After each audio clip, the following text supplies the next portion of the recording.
Seperti pasangan yang kembali posting bareng setelah lama ghosting, Arsenal akhirnya menunjukkan tanda-tanda serius buat musim ini dengan mengangkat trofi usai menang atas AC Milan di pramusim Singapura 2025. Bukan sekedar ajang uji coba, kemenangan ini jadi sinyal bahwa The Gunners siap memperbaiki hubungan mereka dengan fans yang sempat digantung harapan di akhir musim lalu. Berlaga di Nasional Stadium Singapura, AC Milan harus mengakui keunggulan Arsenal usai takluk dengan skor tipis 0-1.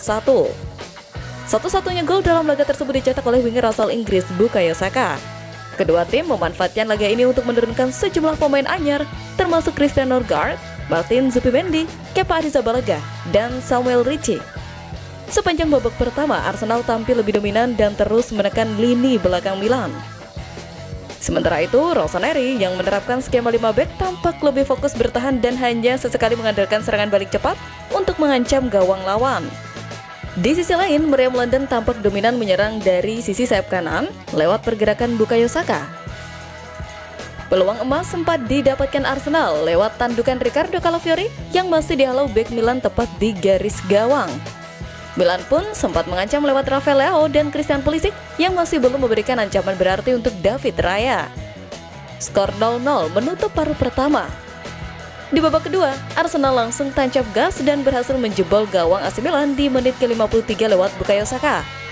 Saka berhasil mencatatkan namanya di papan skor dengan sontekannya memanfaatkan umpan silang Jacob Kiwior. Usai mencetak gol, Arsenal masih tampil dominan dan terus menggempur pertahanan Milan secara bertubi-tubi. Bahkan, The Gunners nyaris menambah keunggulan lewat sontekan keras Martin Odegaard di menit ke-64.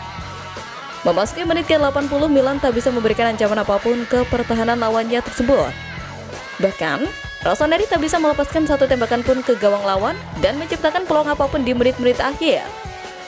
Arsenal pun tampak bermain nyaman di sisa waktu yang ada dan nyaris mencetak gol di menit ke-82.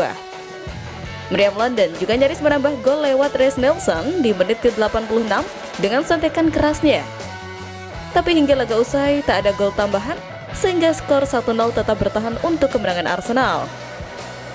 Meskipun begitu, di tengah atmosfer meriah di National Stadium Singapura, Arsenal sukses meraih trofi Singapore Festival of Football.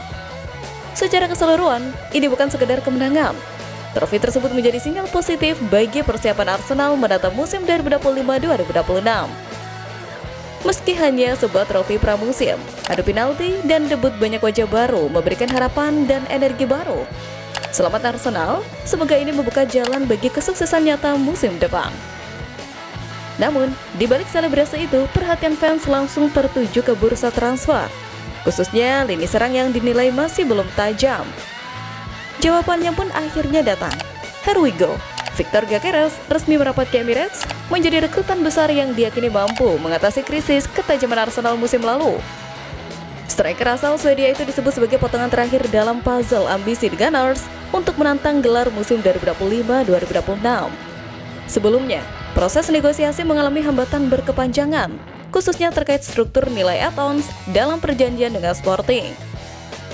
Kedua belah pihak akhirnya menemukan titik sepakat dengan nilai 63,5 juta euro, ditambah bonus hingga 10 juta euro. The Gunners menaruh harapan besar pada Gyökeres untuk mengatasi masalah produktivitas di area serang. Performa lini depan yang kurang tajam musim lalu menjadi catatan penting yang harus diperbaiki. Kedatangan striker berusia 26 tahun ini diharapkan menjadi kepingan terakhir untuk membawa Arsenal meraih trofi juara. Ambisi klub untuk kembali bersaing di level tertinggi tampak semakin nyata. Gyökeres dikenal sebagai striker yang tangguh sekaligus memiliki ketajaman tinggi dalam menyelesaikan peluang di kotak penalti. Rekam jejaknya musim lalu menunjukkan konsistensi luar biasa dengan mencetak lebih dari 50 gol dari seluruh kompetisi untuk Sporting.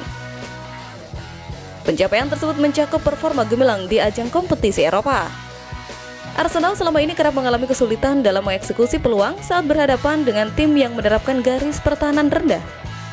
Kehadiran Gyökeres diharapkan menjadi senjata ampuh untuk menembus pertahanan padat lawan. Kemampuan finishing yang mumpuni menjadi aset berharga dalam situasi pertandingan yang ketat. Selain itu, Gyökeres juga mampu berperan sebagai pivot yang memfasilitasi umpan balik untuk gelandang dan pemain sayap. Karakteristik permainan tersebut sangat cocok dengan skema pressing tinggi yang diterapkan Mikel Arteta. Meskipun produktivitasnya sangat mengesankan, Gyökeres memiliki beberapa area yang perlu diperbaiki. Kemampuan duel udara yang belum maksimal menjadi salah satu kelemahan meski positioningnya sudah sangat baik. Tekanan fisik dan ritme permainan Premier League selalu menjadi ujian berat bagi pemain dari kompetisi lain. Perlu diingat bahwa Gyökeres berasal dari Liga Portugal yang belum termasuk dalam kategori 5 Liga Top Eropa. Namun, Arsenal memiliki pengalaman positif dalam membantu striker asing beradaptasi dengan cepat. Kombinasi kecepatan, kekuatan fisik, dan finishing yang klinis dari Gyökeres berpotensi menjadi modal kuat untuk bersaing di Premier League. Kemampuan tersebut juga akan sangat dibutuhkan saat Arsenal berkompetisi di kancah Eropa. Pengalaman bermain di kompetisi kontinental menjadi nilai tambah yang tidak bisa diabaikan. Transfer Gyökeres menjadi keseriusan Arsenal dalam menyelesaikan berbagai permasalahan lini depan. Dengan total investasi mendekati 73,5 juta euro, ekspektasi terhadap pemain asal Swedia ini sangat tinggi. Keberhasilan memadukan kemampuan individual dengan sistem permainan Mikel Arteta akan menentukan dampak kedatangannya. Gyökeres berpotensi menjadi pembeda dalam setiap laga yang dijalani Arsenal musim ini. Lebih lanjut, kehadiran talenta baru itu melengkapi lini depan bersama bintang lama Bukayo Saka. Kombinasi ketiganya yang mungkin akan disebut trio MSG, Madueke, Bukayo, Gyökeres menjadi magnet perhatian fans The Gunners. Saka tetap menjadi sosok andalan di serangan Arsenal. Artinya, Saka akan mengawal posisi di sayap kanan, sedangkan Madueke kemungkinan besar ditempatkan di sayap kiri. Gyökeres sendiri beroperasi sebagai ujung tombak tengah dengan produktivitas tinggi. Dengan hadirnya Madueke dan Gyökeres, lini serang Arsenal diharapkan lebih tajam dan kompetitif. Arsenal kini menjadi lebih bergolak dan semakin siap bersaing di Premier League maupun Liga Champions musim depan. Sejumlah media Eropa memprediksi Mikel Arteta akan tetap mengandalkan formasi 4-3-3 andalannya, lengkap dengan trio gelandang seperti Martin Odegaard, Declan Rice, dan Martin Zubimendi. Dalam skema ini, Saka, Madueke, dan Gyökeres akan menjadi tumpuan lini depan Arsenal. Ketiganya akan di-backingi lini tengah kreatif yang dirancang untuk mensuplai umpan dan ruang untuk serangan. Peran masing-masing pemain depan dalam formasi 4-3-3 ini relatif jelas. Kombinasi peran tersebut diharapkan saling melengkapi dan memaksimalkan kecepatan serta kekuatan masing-masing pada lini serang. Kedatangan pemain baru ini juga memperketat persaingan internal skuad. Misalnya, Madueke kini harus bersaing memperebutkan tempat di sayap dengan Gabriel Martinelli dan pemain muda lain. Situasi tersebut memberi Arteta lebih banyak opsi rotasi tanpa mengurangi kedalaman tim.